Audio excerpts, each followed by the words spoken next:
ng bayan, maasahan anumang panahon. Magandang araw po sa ating lahat. Narito ng pinakaling update sa magiging lagay ng ating panahon sa araw na ito at sa mga susunod na araw. Sa kasalukuyan ay may minomonitor pa rin tayong low pressure area at iba't ibang weather systems na nakakaapekto sa ating bansa. Unahin natin ang Intertropical Convergence Zone kung saan ay nagdadala ng maulap na kalangitan at kalat-kalat na pagulan at thunderstorms sa malaking bahagi ng Metro Manila, Calabarzon, Mimaropa, sa may Western Visayas. Apektado rin ang Negros Island Region, Zamboanga Peninsula, BARMM, Misamis Occidental at Lanao del Norte. Ang mga lugar na ito ay pinapayong maging alerto sa banta ng mga biglang pagbaha o pagguho ng lupa, lalo na kung may mga umiiral na katamtaman hanggang sa malalakas na pag-ulan. Samantala, apektado naman ng shear line ang mga lalawigan ng Cagayan, Isabela at Aurora, na kung saan makakaranas din ang mga lugar na ito ng maulap na papawirin at kalat-kalat na pagulan at isolated thunderstorms. Dahil dito, hindi rin inaalis ang banta ng mga biglang pagbaha o pagguho ng lupa, lalo na kung may mga katamtaman at minsan ay malalakas na pagbuhos ng ulan. Dahil naman sa amihan o northeast monsoon, asahan din ang maulap na papawirin na may mga kasamang mahihinang pag-ulan sa probinsya o sa isla ng Batanes.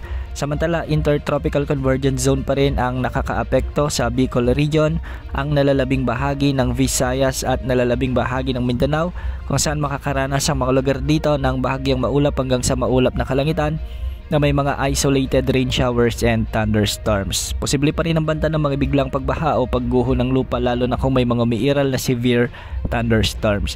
Para naman sa nalalabing bahagi ng Luzon, asahan naman ang bahagyang maulap hanggang sa maulap na papawirin na may mga isolated rain showers and thunderstorms. Dulot naman ito ng mga localized thunderstorms. Ngayong hapon at gabi, posible ang mga malalakas na thunderstorms na posibleng magdulot ng mga biglang pagbaha o pagguho ng lupa. Para naman sa lagay ng mga pag-alon sa ating karagatan, medyo mataas pa rin ang mga pag-alon sa extreme northern Luzon, na kung saan posibleng umabot ang mga pag-alon hanggang 2.8 meters. Sa mga karagatan naman na sakop ng Visayas at nalalabing bahagi ng Luzon, posibleng umabot ang mga pag-alon hanggang 2.1 meters, at sa karagatang sakop ng Mindanao, posible ang mga pag-alon hanggang 1.8 meters. Samantala, patuloy nating minomonitor ang sama ng panahon o low pressure area na nasa silangan ng ating bansa. Huli itong namataan sa layong 1,800 kilometers silangan ng southeastern Mindanao. Sa ngayon, mababa pa rin ang tsansa nitong lumakas bilang bagyo sa susunod na 24 oras.